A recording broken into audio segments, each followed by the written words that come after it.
Welcome to Industry Game. We're live on the pod. Mikey V, thanks for coming on, dude. I appreciate it. It's been a minute, actually. Absolutely. All right, cool. So, Mikey V, if you could just break the ice and introduce yourself, a little quick minute overview, who you are, high level, and then we can just dive into it and chop it up from there. Mikey V. Currently, I do the afternoon show with my brother, Frankie V, as the V Bros, and Gianna on Kiss 108. Also, am the assistant program director and music director for Kiss 108. On top of that, grew up in Framingham, played sports growing up, went to Stonehill College in Easton, Mass. Actually studied mathematics, which is a little curveball there. There you go. DJed all around Boston, all around the country when I was moving around for radio. Had a bunch of stops before I took the Kiss 108 job about 12 years ago, and that's where we are now. Awesome. All right, so I want to rewind the clocks back to the beginning. I think that my number one thing with the show is to unpack everybody's story from start to finish, to how they got from where you were to where you are today, and kind of lay that roadmap out. And so starting out, when did you first start getting into entertainment? And is this something you always wanted to get into, or did you just randomly come across it? I would say the very first time I got into any kind of entertainment, which is this wild thing. I used to do magic as a little kid. Really? And that's the first time I was in front of people and doing crowds or when I was 10 to 15, I was doing little magic shows. I was working for a bigger magician, and I was actually opening up for him. Did you ever make your way over to the villa in Wayland? No, I've never been there. There was a magician at the villa.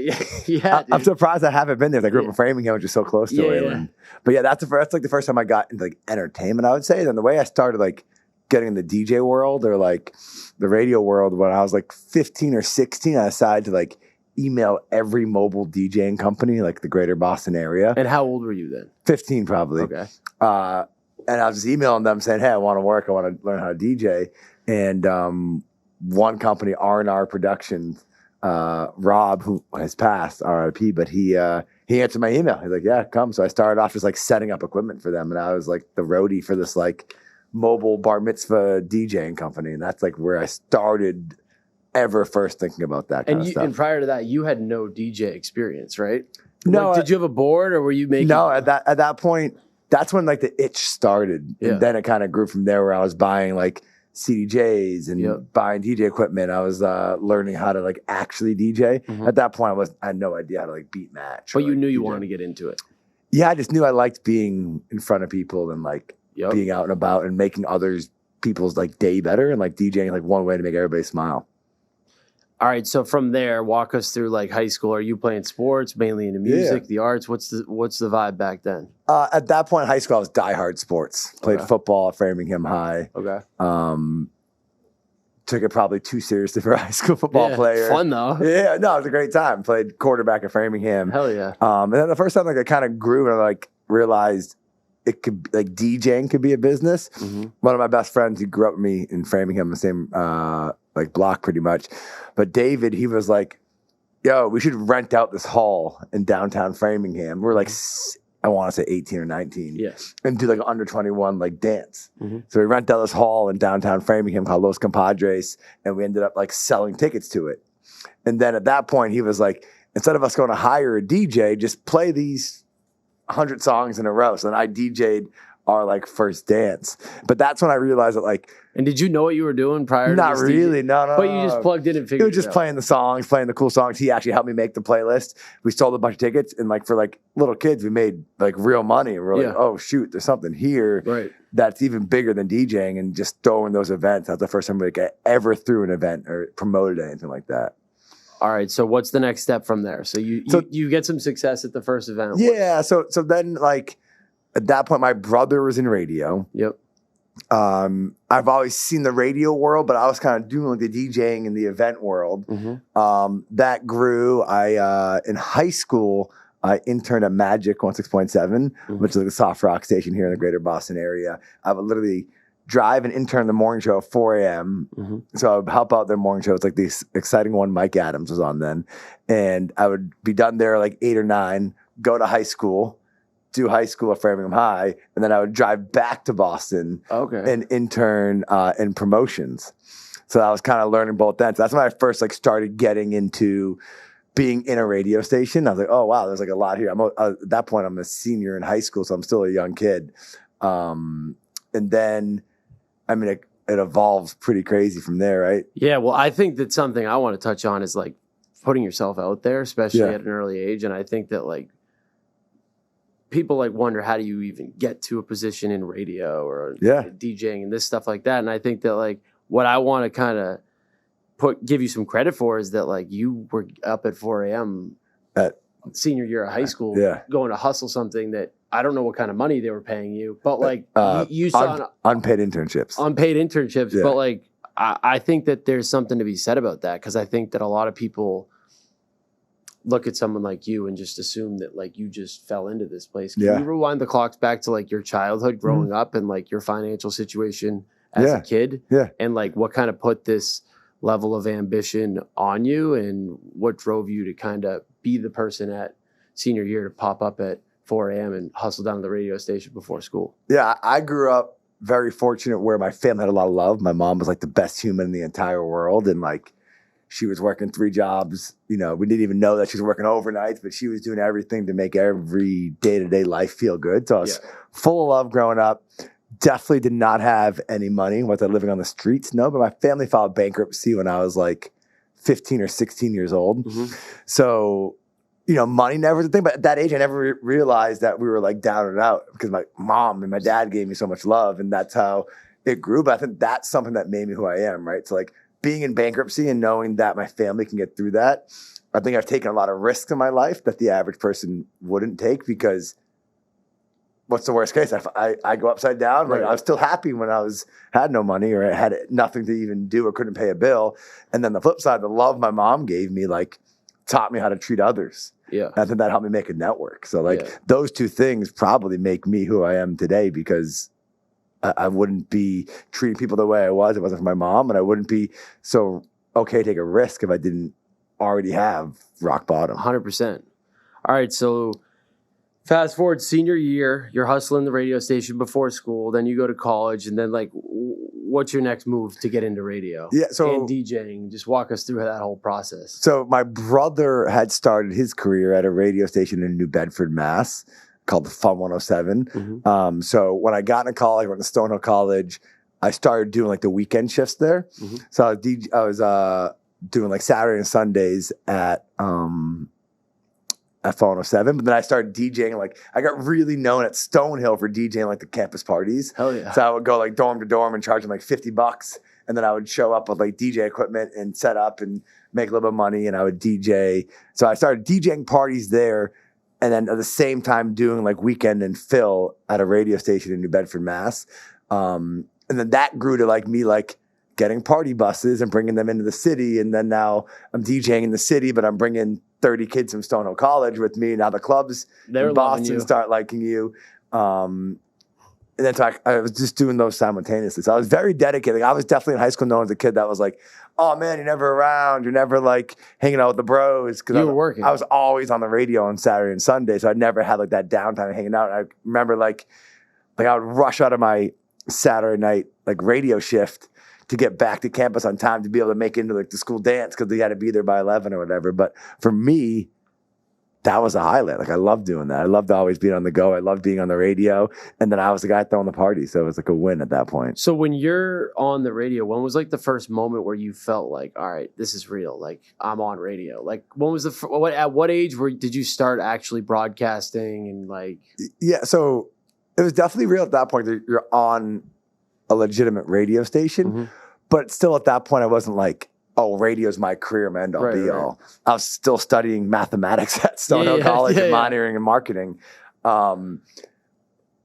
Even my career took a crazy like steps, and I'll go through it quick and then we can dive into a little more. But I was at Fun 107 in New Bedford, Mass. My first like full-time job was in Ithaca, New York. A little different than Boston. Right out of college. Dude, I mean, everywhere I stopped is so different than Boston. And I was making $19,000 a year. So like at that point, you're really doing it for like the hustle and the love and trying to see what's next. I was in Ithaca, New York for about 8 months, and I got a job in Indianapolis, Indiana. That's when it got real for me.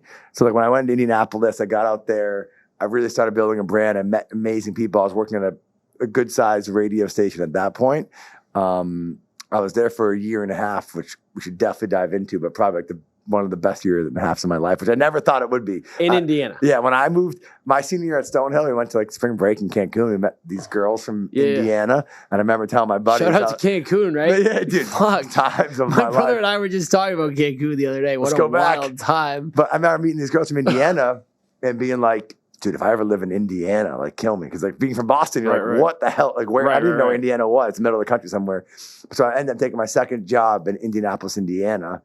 And then from there, I went to Detroit, Michigan, got let go in Detroit, Michigan, was taking a job in Tampa, and then ended up back in Boston. So is that how radio works? Is you sort of have to pop around different areas to kind of find your groove? Like you don't just land at Kiss 108 right out of the gate, right? Yeah, I mean, definitely coming up in my generation of radio, like you definitely had to move into these smaller cities. Yeah. It's definitely a little different now because in those smaller cities, sad enough for the media, but our shows like mine here in Boston. So like our show in Boston's on 2 to 7, but then it's also aired 7 to midnight on every iHeart station in the country. Right. So a lot of those jobs that would be when I was moving to Ithaca or Indianapolis or Detroit, they're actually not there anymore. So the way to get into radio now is much different than it was when I was coming up. But would you say that like rewinding the clocks back to like the beginning, like being on radio in Ithaca, New York, like you needed to get those reps in to get ready for where you are today? Like without that, like were those like batting practice, getting reps? Yeah. How important is getting reps in your craft? It's like the most important thing ever. Because you got to learn to just like talk normal and like just have a conversation like this, where like if I were to go back and listen to my audio from Ithaca or even Indianapolis or even Detroit, I'd be like embarrassed to like go watch it. But that's the only way that you learn something like this is by just doing it. Yeah. We were talking about that earlier, and I was saying like from my first time I did an interview, I was like so nervous and so hard to like just carry the conversation, especially when you're talking to somebody that doesn't really like give you much back. Yeah, it's tough, but yeah, I can only imagine like the progress from just like getting the reps. So, but yeah, all right. So you hit Ithaca, then you're in Indiana, then you go to Chicago, Detroit, Michigan. Detroit. Yeah. How did you like Detroit? It's crazy too. Another city that I had a great time in. Like I had a blast in Indiana. How long were you in Detroit? I was in Detroit for a year. You know, I was younger too. I was probably 24. And at that point, that's when it was like real because I became the youngest guy in a major market. So like radio's based off market size. Yep. So I was kind of put on the map there because I was the youngest guy in a major market. And get to Detroit, you're like, what's going on here? But I'm DJing 4 clubs a week. So you're still DJing throughout all this, the whole time, city you're going to. When I got to Indianapolis, I kind of DJ'd less and kind of just hosted the club more. Yeah. And the same thing in Detroit. I was hosting clubs and I would DJ. I was doing a bunch of clubs. So at 24 years old, you're ripping. Doing a radio show and you're just like... You're ripping. Yeah, so life was not bad. But I ended up getting fired when I was in Detroit. Okay. And that was like a wild experience because I went from feeling like I was on top of the world, untouchable, the youngest guy doing what I was doing, to like, oh shoot, am I done with this? Is it over now? Right. I still remember that day, I got a text from my boss at the time, who was like one of my best friends. I mean, we actually moved from Indy and Detroit together. And he's like, hey, let's meet at 3:30. And I texted my brother, who's like my mentor, thinking that I'm about to get a raise. So I literally was like, yo, how much more should I ask for? He's like, well, you probably deserve this, but like, at the end of the day, you're in a good spot, so don't like push it too hard. And I walked in and he was like, let's go to the GM's office. And the second he said that, I knew it was over. I knew, yeah. It was like the weirdest feeling ever. And then it's you're weird walking how over. You can kind of sense things, right? It just his tone changed, everything changed. And again, you remember, I'm walking into this meeting like, I think I'm hot shit. I think I'm the man. Right. I'm running Detroit. You're ready to get a raise. I'm like, yeah, and it's my buddy. And I still remember my GM to this day. My GM to this day, she said to me something that like motivated me more than anybody in the world. She said, we think you're good, but you're not going to be great on air. I was also doing audio production for the radio station. She's like, we want you to focus on this. We think you'll be great at that. And I said to her, I was like, I'm 24 years old. I don't think you should ever tell somebody they're not going to be great at 24 years old. Yeah. And I didn't accept the job that they offered me. Oh, so they tried to put you in a new position. They do audio production for the radio station. And so at that... And that motivated you? Yeah, because don't tell me I'm never going to be great. Like, that's a wildest thing to tell a 24-year-old. Yeah. But, I mean, at that day, I flipped out. I was throwing chairs, crying, calling my mom, like the whole night. Because you're in Detroit, you got no job. I was like, damn, it's like over. And I even debated, am I going back to school? Like, what am I going to do next? I was applying. It's a crazy journey. I was applying to every radio station in the country, and nobody's answering me. So I'm like, damn, I'm just not as good as I thought. I think it was very humbling. Yeah. Which is probably needed at that point. How important is it to get humbled at age 24? It's happened to me a couple times, and I think it's the most important thing. I think that people too often think they're more important than they truly are. Yeah. And when you do that, you actually become your own worst enemy. Yeah. Because the second you think you're too important and you're not learning from others anymore, that's when you're dead. That's when it's over for you, right? So it's almost like it happened for a reason. So at that point, I'm applying to every job, couldn't get anything. I flew out for an audition in Chicago, didn't get the Chicago job, and then ended up accepting a job in Tampa Bay, was driving there, and then Kiss 108 called me. Actually emailed my Gmail, and they reached out to me. You're on a contract. Long story short, they ended up hiring me before ever meeting me. And how old are you when Kiss 108 calls? No, at that point, I'm 26. Okay, so Kiss 108 calls, and then from there, are you on the next flight up? You ready to go? Yeah, I mean, it's another wild story where the boss at the time, who's still my boss now, his name's Dylan, he was like, here's my credit card. I want to meet you. I want you to fly out here. The Tampa Bay job said, if you fly out there, our job is null and void. So I called back my boss at Kiss 108. I was like, hey, they won't let me fly out. He was like, I'll call you Monday. And he offered me a job, never met me. And then you sent it up. Yeah. And I got to give credit to, there's so many other people that were involved in that. I was a runner-up in Chicago. Yeah. That was with iHeart. That guy, at some sort, recommended me. Also, Joe P., who used to be with Kiss 108, who now is with Big Night, he had recommended me as well to the boss. And then the boss there had known my brother a little bit too, or actually a good amount too. And is your brother at Kiss 108 at this point? No, he's at iHeart in San Diego at that point. Okay. So my boss, I guess, felt comfortable enough to hire me sight unseen, and the rest is history. Awesome. With that, relationships. I want to talk about relationships. Yeah. How important have relationships been in your career? And what advice would you give to somebody out there who is 22, 23, trying to make it in any industry? Building relationships and just fostering those relationships over time. It's more important than the money in your bank account. I mean, I think relationships are what has built my success, and I think it's the most important thing you can do. It's about how you treat others, though, too, right? You'll build relationships if you treat others with respect and love, and you're not like a piece of shit, to be honest. Right. Yeah, exactly. Like too many people are just so ego driven and they're not like in that zone. So relationships in so many different ways have built my career, both as far as like promoting and DJing clubs. Yeah, that's obviously a relationship built thing, right? Because you're helping people have a good time, you're showing them around, and people trust in you. But then on the flip side, on the radio side, like anybody who started my career or helped me or ever hired me, the guy who hired me in Indianapolis, the guy who hired me in Ithaca, my brother, 110%, like if they ask me right now, hey, go wash my car. Yeah. Dude, I'll do it twice with my left hand. Like, isn't it so funny? Because I work with my brother too, and like my brother's my best friend. Yeah. Or I work with 3 of my brothers, but that's awesome. Older brother, we're like 18 months apart. It's like we've been inseparable our whole lives, and it's like at work, it's like if he asked me to sweep the parking lot, I wouldn't even think twice. Yeah. Like it doesn't really matter. You know what I mean? And I think that that's something that's just, I don't know. It's lost. Yeah. I think it's lost. Yeah, yeah. And sometimes people are like, why do I have to do that? Or why do I have to do that? It's like if someone's asking me to do something, there's a reason they're asking me to do it. Yeah. And like, it doesn't matter what it is. Yeah. Just do it. And I think that, I was talking to my younger brothers the other day too, and I was like, it's so funny that like, if you ask somebody to do something, there's 2 types of people. There's one guy's just going to either figure it out and get it done and excel at it and then do more than you asked. And then there's another guy that you're going to have to like hold their hand the whole way through it. Yeah.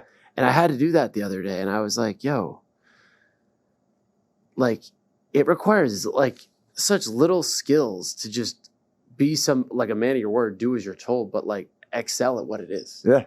You know what I mean? Figure it out. I'm not saying go like run a symphony or like write a song or whatever. But I'm saying like, if you ask somebody to sweep a parking lot, like you know what a swept parking lot is. Yeah. Sweep it bone dry. And nothing's below you, right? And then put the broom away. Yeah. Yeah. But the mindset of nothing's below you. And like, again, anybody who's helped me out in my career, especially in the radio side, and like my brother taught me this at a young age, is like never burn a bridge. Like even when I got fired, I walked out there and shook their hand, right? Because you never know when that next opportunity is going to come, and it could become from that same person. If it's not that person, maybe it's somebody they know.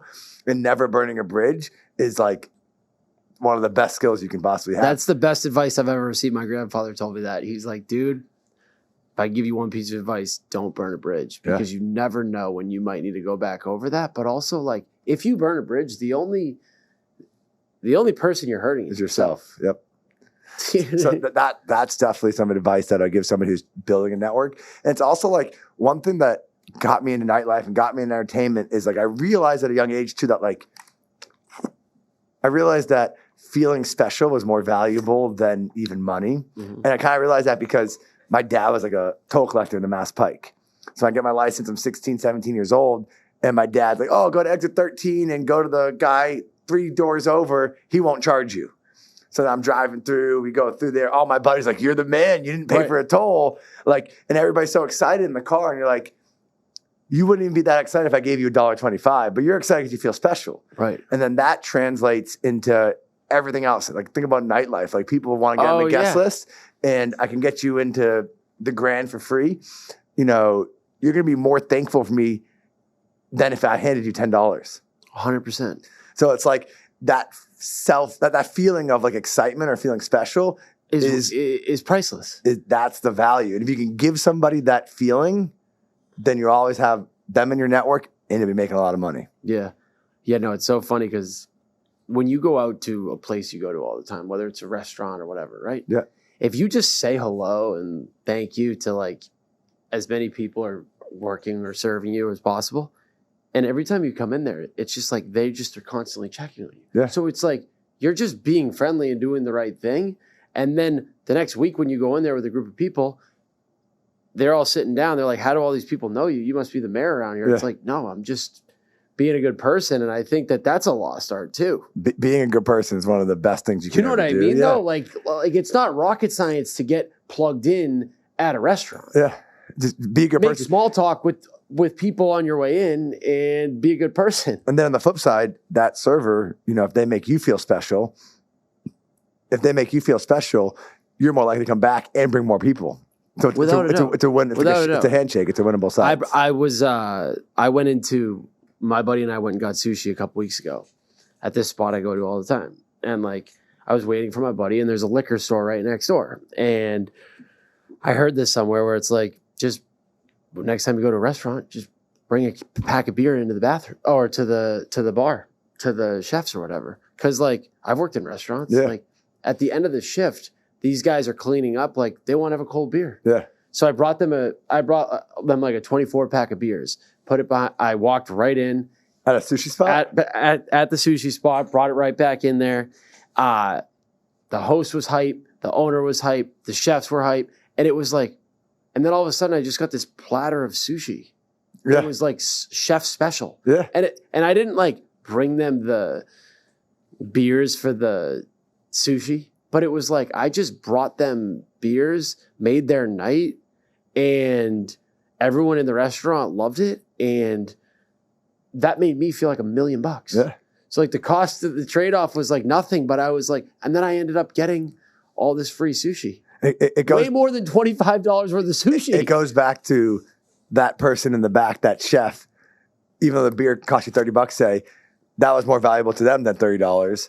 And then what you got out of the sushi was more valuable than the price of the sushi, but everybody feels good, right? So now we left this whole transaction and everybody feels amazing. And my boy's like, did you just bring a rack of beers into the thing? And I'm just like, yeah, like, why not? I was waiting for you. There's a liquor store. If you can make somebody feel special, it's the best thing you do for them. Yeah, and I worked in nightlife for a while, and that's actually where we met. But I remember I had moved back from LA, and I was at like some club. And I like didn't get in. And I had been living in LA and I was really fortunate where I like worked with a bunch of people that like essentially gave me access to like everything else. I just, you know what I mean? And I was so used to just going everywhere without with no questions or whatever. And then I was like, yo, and then I just moved back to Boston. I was like, I didn't get in there. I'm like, dude, I got to go work at nightlife for a little bit. Meet some people here. I don't know anybody in nightlife. It is crazy. Nightlife can make the best network out of any business I've ever been a part of. I would say if I look at my group of friends, like the 6 or 7 most successful guys, they all were in nightlife because you naturally build a network. That's a hard thing to build. First off, you also build trust. Yeah. And then you have all these contacts. And if you can flip that and monetize it into business. Yep.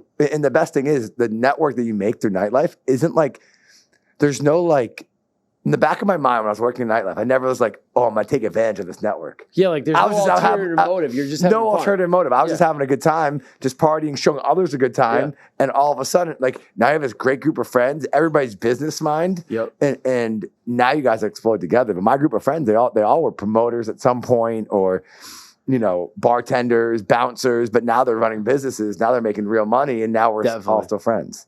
Yeah. And you see like what these guys are doing with Big Night. All these different like subsidiary businesses within it's awesome to see. But yeah, I will say like it's pretty simple. It's a pretty simple formula. Just like be a good person and then like be aware of like the little things around you. You can get pretty far ahead. But the next thing I wanted to touch on is obviously you get into radio, you're DJing in Boston. How are you able to manage the two of those at scale? And kind of walk us through how you're able to be DJing the biggest clubs in the city on the weekends and running one of the biggest radio stations during the week. You know what I mean? How do you manage that? I mean, that was definitely a tough one at some points was being able to do both. But they kind of go hand in hand, right? So I'm building this network, and I was very grateful to have a boss that kind of understood that, hey, my Mikey being out and DJing clubs and shaking hands and taking shots of listeners and doing all these things, it's also building a brand. Yep. The most important thing you could do in any industry is build a brand, right? Like if radio goes away tomorrow, if DJing goes away tomorrow, if there's a brand that I have that's me, that's the most valuable thing that anybody can build. So nothing at that point in my life was really more important than being out and shaking hands and meeting people and making people feel special. And then the radio show, you know, was a passion too. And that's also a huge way to build a brand. Think about people spend money to be on the radio to like build their company's brand, whether they're selling socks or whatever they're doing. So I had this like double-edged thing, and I just knew that, hey, it's time to buckle in. You're back in your hometown. You're at your dream job. And I was out every night DJing clubs, building brands, and getting up and going to meetings the next day. And I just knew that like something bigger than me was building, right? Because not only am I meeting the younger group at a club, but then I'm touching the moms and the dads and the college kids, whoever it is, on the radio. And all the business owners you're probably interacting with in the clubs. Yeah, that's another like game changer for my career was networking with business owners just by showing them a good time. Like a lot of them, like, again, no ulterior motive, but that's made me even more valuable at Kiss 108, right? Because a lot of my friends or people that I know own big businesses that then advertise on the radio. Yep. And it's a complete handshake. Like I'm helping them build their dream and they're helping me be more secure at Kiss 108 because I'm bringing in business. But doing those two things simultaneously, that's what builds it larger than life, right? Because you're out and about shaking the hands and you're also on the radio. I always had said like when social media first came out, like radio was, I was still in radio, right? When Instagram came out was probably 20, whatever it was, 14 or something. Yeah. I always said radio needed to be a 360. You need to be in person like this talking to you. Yep. You need to be on the radio building a brand. And then you also need to be on social media. And bringing those three things together, that's what builds like the real brand. Yeah. No, I mean, I'm sure you see it. We all see it. But it's like, I remember a few years back, it was probably like, it was in college, actually. I just decided, like, I started with the clothing brand. Mm-hmm. That was the first time where I was like, you know what, I'm going to just post what I want and, like, build something that I want to do and not really care about what anybody says in high school. Or, you know what I mean? I was at that point, because in high school, I like, did care what, I, like, didn't wear things or do things that, like, I actually wanted to do or wear because I was, like, worried about being chirped or whatever. Yeah.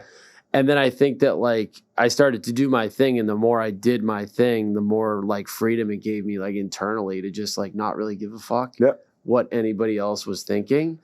The most valuable thing you can do is learn to be comfortable in your skin, right? Yeah. If you can go out and just be you every day and do what you love and do what you think, and realizing that, like, if I have this idea or I have this thought or I want to do this thing, I'm right because it's me and not impressing others. I think we all have that mindset of like, okay, that person in high school felt this way about me. That person in college felt this way about me. But the second you can get rid of that and realizing that just simply being you is a total unlock. Will make you the most successful person that you can be. 100%. So specifically, how important is personal brand to you, and how important is personal brand when considering anything, from whether it's a contractor, a real estate, like in any industry, the first thing you like, how important is their personal brand? Personal brand is the number one most important thing. It's more important than my job. It's more important than DJ in a club, because if you have a personal brand and people trust you, you'll always have an opportunity to make money. You'll always have an opportunity to get a job. If you don't have that trust or that personal brand, then somebody else can take it away from you. So like if you have an actual brand or a clothing line or whatever it is, if that's yours, nobody can say, hey, that post is stupid. Who cares? It's your brand. Right. If I don't have a brand in radio that's my own brand, then Kiss 108 or iHeart could rightfully say, hey, you know what? Tomorrow's your last day. And if they call me on Monday and say that to me, scary thought, would be detrimental to my like happiness and what I want to do. But if you've built a brand, you can keep going. You can figure out your next step. But if you don't do that, then you're kind of just like pawn a prisoner. In the game. Yeah, you're a pawn in the game. Yeah, but I mean, I couldn't agree more. There's this plumber that I used to work with, and he's done a great job branding himself. And a lot of the plumbers that I've worked with in like the multifamily space are not marketing at all. Yeah. I mean, this guy's got vans buzzing around town with his logos all over them, and like he doesn't have as much experience, but like he's got SEO down on the internet. Yeah. He's got his shit marketing. So like he's got ads going, and it's like if you're not putting yourself out there in front of everybody, you're just missing out on opportunity. And missing out on you're missing out on opportunities to build somebody's trust. Yeah. And to me, a brand is just a handshake and, hey, I trust this is legit. I trust that person. They're credible. I've experienced them, and I feel like it's real. And that guy, it's 360, right? He can advertise, he can search engine, but then when he goes to meet somebody, whether it's at a job site for plumbing or at a dinner when he's out and about and he shakes somebody's hand and says, hey, oh, I'm a plumber, by the way. Like that handshake and that trust is the most valuable thing that any of us have. Yeah. And I also think that it's something that I'm starting to see like more and more people are starting to come to like realize that like you need to have a personal brand. Mm-hmm. Whereas like 3 or 4 years ago, it was like more like, oh, you're trying to do this. Yeah. And now everybody's like waking up and smelling the coffee that doesn't matter what you're selling. Like you got to be sharing it 100%. Online or whatever in some sort of way. All right. So working with your brother, I want to know what that's like. And what's your favorite part about working with your brother? First off, working with my brother is the coolest thing that I've ever done in my entire life, right? Like to be able to build something with somebody that you trust and love and like have dreamed of as kids. We had bunk beds growing up, me and my brother. Me too. In a room smaller than a quarter of this room we're sitting in right now. Like there's nobody that knows me better than my brother. There's nobody that, loves me more than my brother. Like I couldn't be more excited about the opportunity to do something larger than either of us and do it together.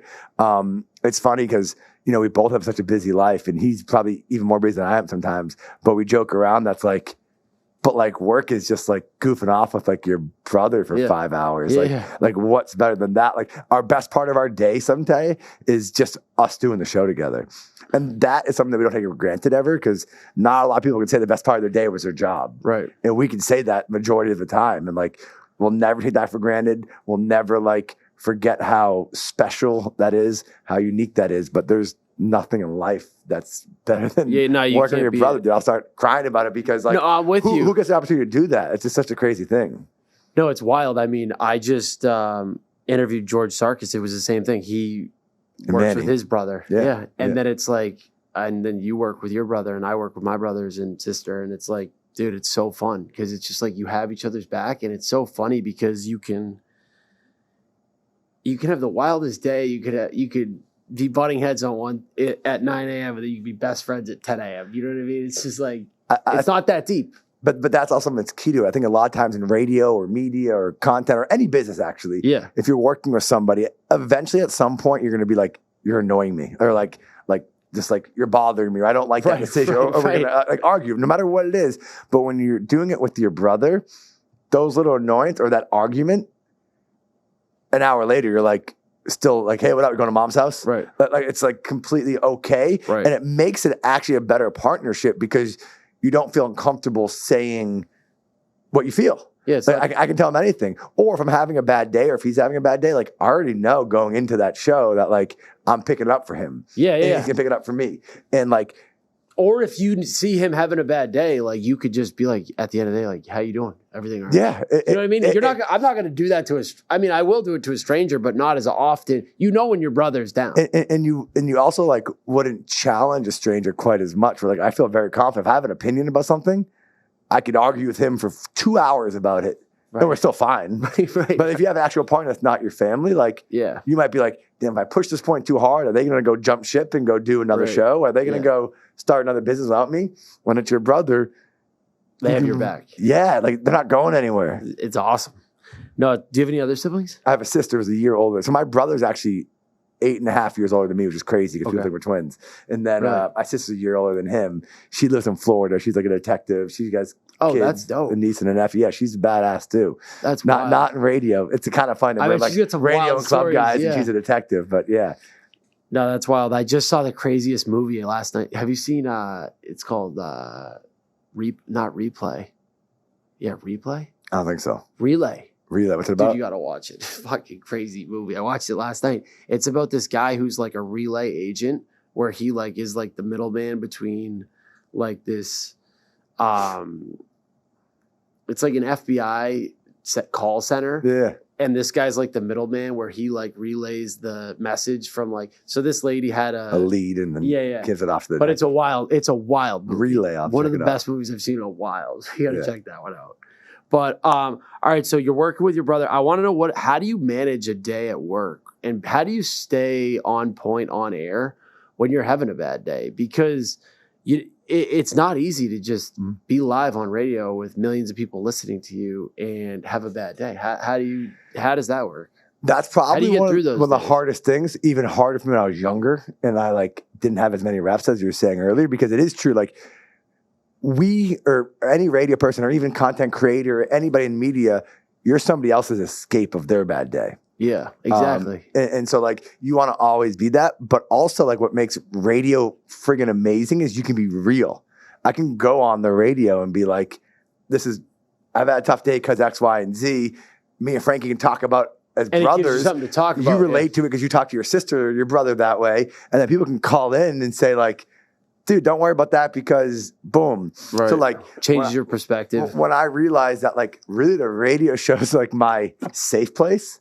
And that sounds like crazy to say, but like, it's like nothing else matters when I'm doing the radio show. Right. And I can actually bring my real personality to it. You don't have to like always fake it. Just go in and be you. Mm-hmm. And that's like the spot where nobody else can bother you, right? Mm-hmm. Everything's like, and it's like with my brother. So I think that's like the key thing. I think it would be tough if it wasn't with a family member. Like, I don't know if I could do a show without my brother because I'm a passionate person. I have opinions. I'm going to have a bad day. And I don't want to come into a show where you're gonna have a bad day, I'm gonna have a bad day, and we're gonna be like this. You guys know how to read each other, and then you guys have another girl on the show, Gianna, who's like a superstar, and it's crazy. Like even like her, you know, she's the sky's the limit for somebody like her, right? Mm-hmm. She's like amazing at what she does. She's young, she's a powerful female, but even like when I first met her, she came out to a bar. And this is like a good lesson for anybody trying to get into any job. Yeah, but she saw me at a bar. Came up, shook my hand, and said, I'm going to work at Kiss 108 someday. And then I left there, and I told my boss, like, this girl's awesome. Like she's going to be a superstar no matter what. And I've begged for months to get her, you know, an opportunity at Kiss 108. And the perfect thing came up, and she started being our co-host with me and my brother, Frankie V. And she's somebody that, like, she'll be beyond that at some point. She's huge. She's going to be awesome. No, that's what's up. It's so funny. I remember when we met years ago at one of the clubs, and I told my dad, I was like, oh, I met Mikey V last night from the V Bros or whatever. Because my dad doesn't listen to a lot of like, you know what I mean? He just like cruises through the radio or whatever, but he listens to you guys. Yeah. And it was just funny because it was kind of one of those cool moments where I was just like, you know what I mean? Like getting in the mix. And I think that's something that I've always been drawn to is like, I work in manufacturing and real estate, but I'm really interested in like media and like entertainment and stuff like that.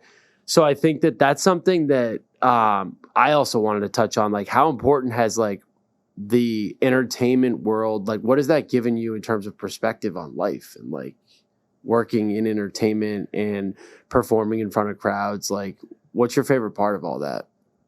Well, what's my favorite part of everything I do? That's kind of a big question, but it's a heavy question. I think that first and foremost, always, we talked about it, my favorite thing about what I do is making other people's day a little bit better. Yeah. But even bigger than that, it's like, if you can build this brand through this radio station and through being out and about, like what else can you do with that? Yeah. I've used, this platform and call it a household name or whatever it could be to throw parties, all these things. But like my biggest goal for the new year is like, I'm starting like the V Family Foundation. And it's like, there's so many awesome things you can do in our community right here because this brand has been built, because these opportunities have come my way. And now how can I spin that and do good for others? Like that's like my number one thing. And the really cool thing for me is like my dad's passed.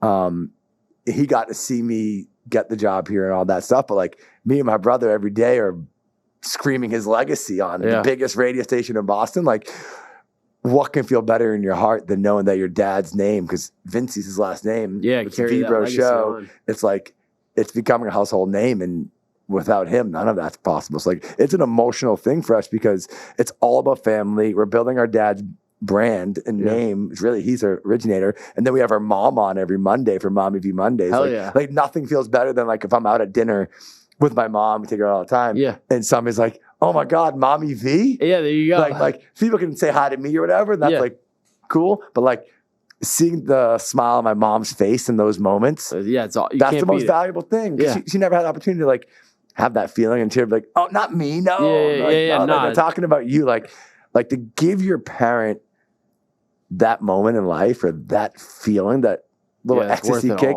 dude, most valuable thing in the world. Definitely. Awesome. And I want to touch on your real estate company. So you have a lending company? Yeah. Yeah. I want you to elaborate on that and kind of share how you got started in that. And then I want to backpedal, I think, your real estate like journey. I want to hear that and how you've been able to manage all these other businesses and get into real estate. Yeah, and how important that's been to you. The real estate journey has been a long one for me, but it's been really eye-opening. I think probably the most eye-opening thing that I've ever been a part of, because I didn't grow up in a household where real estate was a thought or like investing was a thing. We were just hardworking people, and my mom worked 5 jobs to like be able to pay bills, and that's like all we were doing, just paying bills and getting by and paying bills and getting by.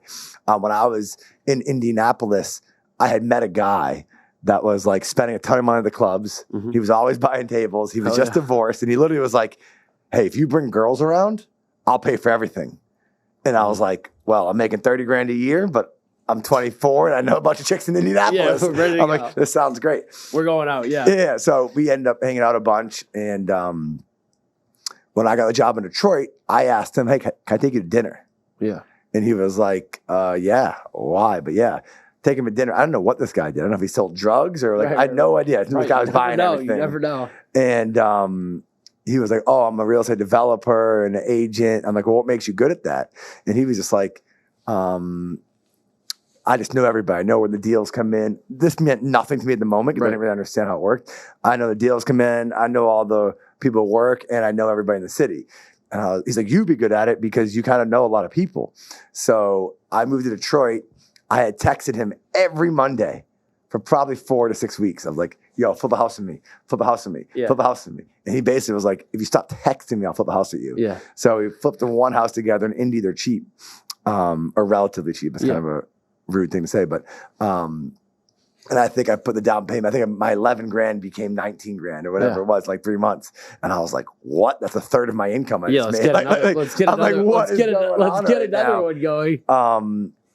And so that was like my first itch into real estate. And then I kind of started raising money and placing money in different deals throughout the country. And then when I moved back to Boston, same thing where I started now knowing developers. I had a little bit of money of my own money. Yeah. And I was investing in a couple of different guys' deals. But if a guy needed 400 grand and I only had 40 or 60 or whatever it was. I was going to different friends. Hey, do you want to get in this deal? I'm getting this deal. And two guys, one went to college with Joey, had started H1H2. Is that a development company? That's my lending company now. Oh, okay. So they started that business and, we ended up becoming all three partners in kind of raising a ton of money. Okay. And then placing it in deals. But it's evolved so much that we could be here for 10 hours talking about it. Yeah. Where now it's strictly a hard money lending company. So like if you're a developer and you want to buy a house for $1 million, put 800 grand into it and then sell it for 3 million. I'm just throwing numbers out. Yeah. We come to the table like the bank and we'll, you put 20% down, we'll bring you 800 grand, we'll cover your construction costs, and then you charge interest and all that.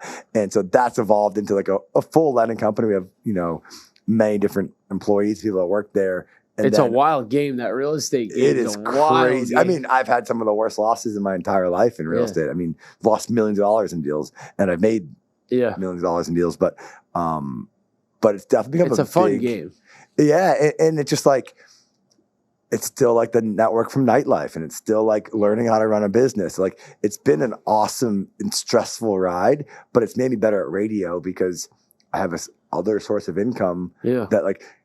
Once you're not reliant on this other job, you become better at your job. Like if you're not stressed out about it, you're just better at your job. But at the end of the day, radio's still my number. Like nothing's possible without the radio. Right. And I'm very aware of that. And I'm like, that gets 80% of my attention at all moments because that created everything. It's wild that you like, I feel like if you're going to start something on the side, right? Like, those people that are like starting a side business and like, they just quit their job entirely and then they're just like all in on that. And I think that like, that does work for some people, but I was saying like, you have so much more peace of mind when you have income. Yeah. And if you're just burning money constantly and you're just trying to build something, it's just, you don't have the same creativity and comfort to think. Yeah, fight or flight. You know what I mean? And I think that it does work for some people, but I think that like there's plenty of time to do multiple things at once within a day or a week period. And I think that like you've clearly demonstrated that. You know what I mean? Yeah. And I think that like, but like people don't want to wake up at 4 a.m. and go to the radio station before school. Yeah. Never mind wake up at 4 a.m. and start working on whatever new project they want to work on. And I think that that's something that's dope that you've done is like get up and do it because we can do a lot more in a day than people think. Yeah. And the cool thing is I love both sides of it. Like I enjoy my radio job more than anything. And I enjoy crunching numbers and doing deals. And like life comes together in a weird way, right? Because like studied mathematics and marketing, like two like odd things to study at Stonehill. The math, I use it every day in real estate. Yeah. The marketing is everything. That's building a brand. I use that every day in radio. And they go hand in hand. It's like the best little come up. Awesome. All right. So we got to talk about Boston. Yeah. So why is Boston so expensive to live in? Boston is definitely an expensive place. Every year it's the top most expensive place. But you have to remember Boston has not only the best hospitals in the country, but in the world. Like to backplay that, like my dad, he was really sick. His aorta ruptured in his heart, which has started his sickness for years. When he was going through that, they basically said no matter where in the world he was, they would have flown him to Mass General. Mm-hmm. Think about that for a second as you get older, right? Like the ease of mind that like no matter where if you were in China, if you were in anywhere in the world, that surgery was going to get done at Mass General. To have that hospital in your backyard and other hospitals that are of equivalent level, like the value to that's overwhelming. And that also brings in a lot of people. And like anything else, supply and demand, like a lot of people are going to come in because there's great hospitals and there's a lot of schools here. Supply and demand is directly affected. Yeah. The demand goes right up. But like, as you get older, you think about those things, right? Like if I do get sick, if I do have to get dialysis and diabetes, if like any of these things happen to you, like nothing's more powerful than being near that hospital. There's a saying that I like that's like, you could have money issues, relationship issues, stress issues, all these issues going on, but once you have a health issue, you only have one issue. Yeah. And if you can solve that one issue, that's all you need. Yeah. Absolutely. Awesome. Favorite restaurant in Boston? Right now, it recently opened up at My Girl Okay. It's actually the old Mariel Underground. Okay. I got to get over there. Yeah, my girl just opened up. They have a really cool thing where they have like a piano bar player. It's like it's a good vibe. Oh, it's a great vibe. It's just like it's kind of what Boston needed in my mind because is it like a little bit of a Delilah vibe?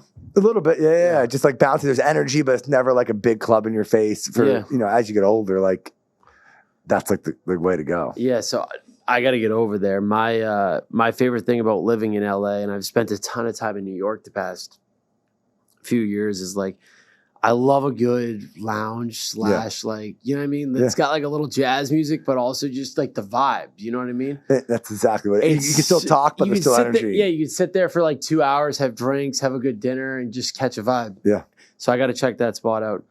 All right. Favorite brand? It could be any brand. If I was to say my favorite brand, it's actually a person, but a person's a brand. It can't be your brand. Yeah. It can't be your brand. That's the one thing it can't be. I would say Pat McAfee. Have you ever... Pat McAfee. Yeah. So Pat McAfee. Shout out to Pat McAfee. He's probably the biggest brand in media. I think he's done a great job. I spent a lot of time with Pat actually in Indianapolis. He was on my radio show all the time. Hell yeah. We became really close, and he was telling me back then, he's like, dude, I want to do media. And he was the punter for the Colts at the time, making millions of dollars. I remember literally saying to him, I was like, dude, I make like $37,000 a year and you're making $1 million, like keep playing football. But he always had this idea that he was going to build something larger than the NFL, larger than being on it. And he demonstrated that, like, if you believe in what your thoughts are, the sky is the limit. And he built it. He is the biggest thing in media. He's the biggest brand. And with that, like, he's really doing media in my mind right. Like, I've never actually watched his ESPN show on ESPN, but I consume all his content through social media. And I feel like I've watched the Pat McAfee show 1,000,000 times, but I've never actually watched ESPN. It's so crazy to see where media is going. And I'm sure, like, in your shoes, it's even wilder because now everybody wants to be on a mic. Yeah. The barrier to entry to do anything is way too low now because everybody can get a microphone, plug it in, and be ready to rock. But like what he's done with TV and media and sports, really radio, everything has to be that way. You have to be able to consume a radio show on your phone when you're just walking around doing clips, whatever, all that on the radio, and then also in person. So like he is probably the best brand, and just like couldn't be more proud of like what he's built with the vision. No, that's what's up. Awesome. The one other thing I wanted to touch on in terms of radio, what's the wildest call-in story you've heard of? Or favorite one? Is there one that stuck out to you?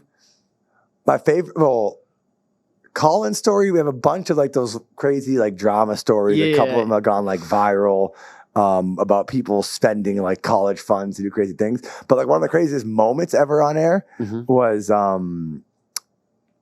at Jingle Ball, my very first Jingle Ball, 1 month into the job.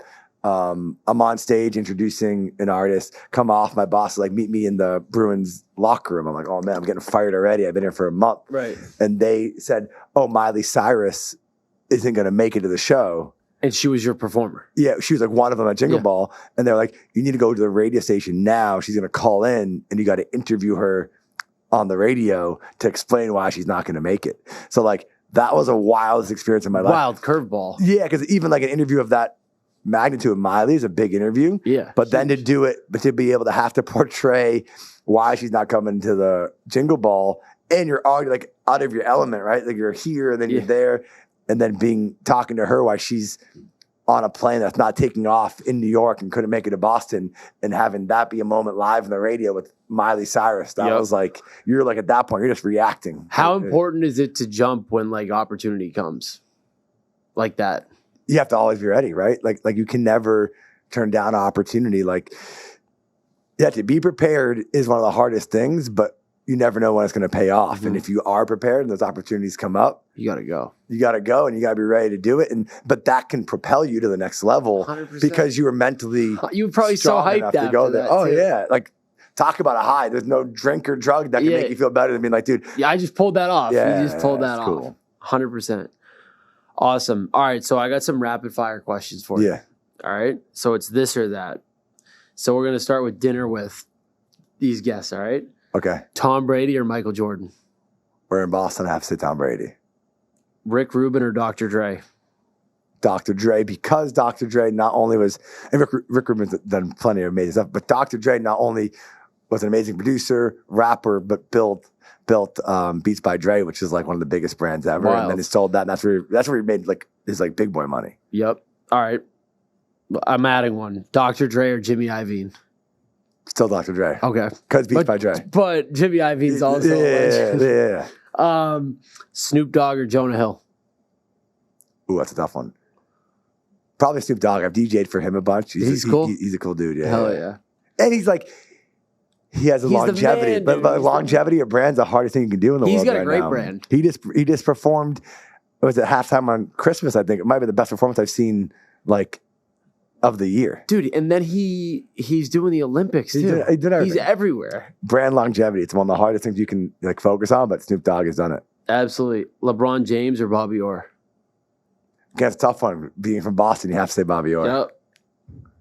All right, Elon Musk or Jeff Bezos? Jeff Bezos. Steven Spielberg or Christopher Nolan? Steven Spielberg. Beyonce or Oprah? Oh, wow. Oprah's a media legend. I think I have to say Oprah because I've met a lot of artists. Yeah. But Oprah is just a different level. Like, and Beyonce is too. I mean, that's like a tough one. But It's like, a tough one. I'm saying Oprah just because that opportunity would come up less, I think, for me. Yeah. Oprah Winfrey, I remember like I used to come home from school and my mom would watch Oprah and it'd be on TV. And I was just like, always just was like, she is such a mogul. Yeah. You know what I mean? And I don't know. I'm a huge Oprah fan. I mean, again, Beyonce, the same thing. But if you have an opportunity to meet somebody who's the best at their craft, like, Yeah, meet 'em. That's 100%. All right, Kim Kardashian or Martha Stewart? probably Kim Kardashian too. Just another branding mogul. Yeah. Martha Stewart's an OG though. No, she is. And she's been through so much. These are tough because like either those are a dinner of a lifetime. Yeah. But just to see what in the world we live in now, like you say what you want about Kim Kardashian or call it a shtick or a joke or whatever, or she's hot or she has a sex tape, but like they built a brand that's bigger than anything of our generation. An empire. Drake or Travis Scott? Drake. Tommy Lee or Travis Barker? Travis Barker. Will Ferrell or Joe Rogan? Joe Rogan, actually. Tony Hawk or Shaun White? Tony Hawk. All right. You get to party with one or the other, all right? Mm-hmm. Mick Jagger, Keith Richards. Mick Jagger, rock star. Ozzy Osbourne or Tommy Lee? Talk about two more rock stars. Who? I'm going to say Ozzy. Paris Hilton, Lindsay Lohan? Probably Paris Hilton. All right. Charlie Sheen or Justin Bieber? Bieber, but it'd be like a dinner. I'd like love to have like a real conversation. Yep. Tiger Woods or Conor McGregor? Conor McGregor, another marketing genius. I'm in Tiger too, but Jay-Z or Lil Wayne? ooh, that might be the toughest one yet. To party with is a strictly saying party. Party with. Probably Lil Wayne then. All right. Richard Branson or Elon Musk? Elon Musk. Awesome. He's changing the world. All right. I know I already asked it, but I'll ask it again. What's the best advice you've ever received? Best advice I've ever received in my life.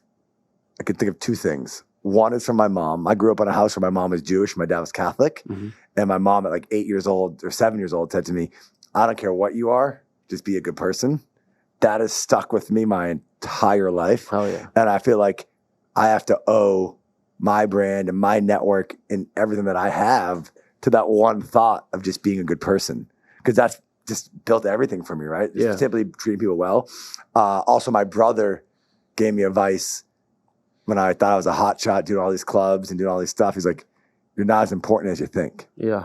And like to be able to be humbled like that, like none of us are important as we think. We're on a friggin' spinning rock that like in 200 years, nobody's know either of our names. Right. So like for him to like, because at one point I could have hurt my own career because I thought I was so important. I thought I was bigger than the radio station. I thought I was bigger than the club. I thought I was bigger than this. I thought I was the man because everybody's giving you this fake attention. And you're at a club every night. Everybody's like, you're the man, you're the man, you're the man, you're the man, you're the man. You have free drinks, you're the man. And you're like, they're just pumping your tires. Yeah, but like none of that matters. And like if you ever think you're too big, you're never going to grow. You're never going to meet the right people. So I think those two things have changed my life. Awesome. And then what are you most excited about right now in life? whether it's work, like relationships, whatever? I think what I'm most excited about is making my show, My Brother, larger than life and making it the biggest thing and kind of like changing the game of radio and doing it in a different fashion that's ever been done before, and like kicking that door down and like screaming from the mountaintop that this is how my vision, and like and making sure I do it my way. And you know, obviously you have to express that in a positive manner, but like changing that whole part of the industry, I think that's something I'm most excited about, and like continuing to build my dad's name. Like one of the coolest experiences I've ever had in radio my entire life, hosting Jingle Ball here at the Garden, right? Yep. But like before my dad had passed, a couple of years, he got to come to the show and see me on stage, right? Oh yeah. We got to dive into that too. Dude, it's like so to be able to have my dad at the Garden when he's sick and in a wheelchair, my best friend from college is pushing him through it, and I'm on stage at the Garden, which is somewhere that me and my dad would sneak into growing up. We couldn't afford to go to a game, but my dad, he was a toll collector at the Mass Pike. Yeah. And he had a buddy that was like the ticket collector. This is, talking 20, 30 years ago. Right. And his buddy was like, turn the blind eye and let us like scoot in. So we'd be at the Garden with no seats, but like, just like kind of like bobbing and weaving. And like, and me and my dad are doing that. And then to have him come to the Garden, the place that like we couldn't get into. And then he gets to see me on stage. Like that's just like a life-changing moment. And then for him, my dad, when he was around, he had a necklace like mine that said V Dad. Yeah. And he was in the elevator, and I'm sure he's here to tell the story because it's like one of the most powerful things in my life. But he was in the elevator with a couple of teenagers, and they were talking about Mikey V or whatever they were saying. And my dad, sitting in a wheelchair, gets to go, "Oh, that's my son." Yeah. And they're like, "No way Mikey V's your son." And then he shows them the V Dad necklace that I got him, or me and my brother got him. And he could feel that like that energy, just that excitement and that gratitude and that like proudness of like, oh wow, this is actually bigger than just us, right? Yeah. Like, and to give him that before he had passed is like probably the highlight of my career. Hell yeah. What is it like putting on Jingle Ball and being on stage in front of that many people, and what goes? You know what I mean? Walk us through that. It's such lead up of like such a big production. And are you nervous going up there? Are you? No, okay, so I've done it in numerous cities like Detroit, Indy, and like definitely was never nervous anywhere else. I think my first time at the Garden was like a little bit nervous because like it means so much more when you're in your hometown. Yeah. It means so much more when you're on the stage that like, again, I would go to concerts at the Garden my whole life. And like, I think that would make me nervous at first, but now it's just like, how fucking cool is it? I get to step on the stage at the Garden with my older brother and say our names, and people are screaming like no ego. We're not important. We're just two kids from Framingham that like work their asses off and get to be on the biggest stage in Boston. Yeah. And I think again, it's just like the coolest thing in the world to dap up your brother on the stage at the Garden. Hell yeah, and know that your dad's watching, and like seeing my mom like in front of us like crying. Like, she never thought her kids would be friggin' on the Garden stage. Like, none of this was like, it's awesome in the bingo card. So like, I think the coolest thing about it is doing it with your brother. 100%. And then one question I wanted to ask you is like, if you could give me one piece of advice. Obviously, you've been in media for a while. I'm working on my podcast. What would you tell me?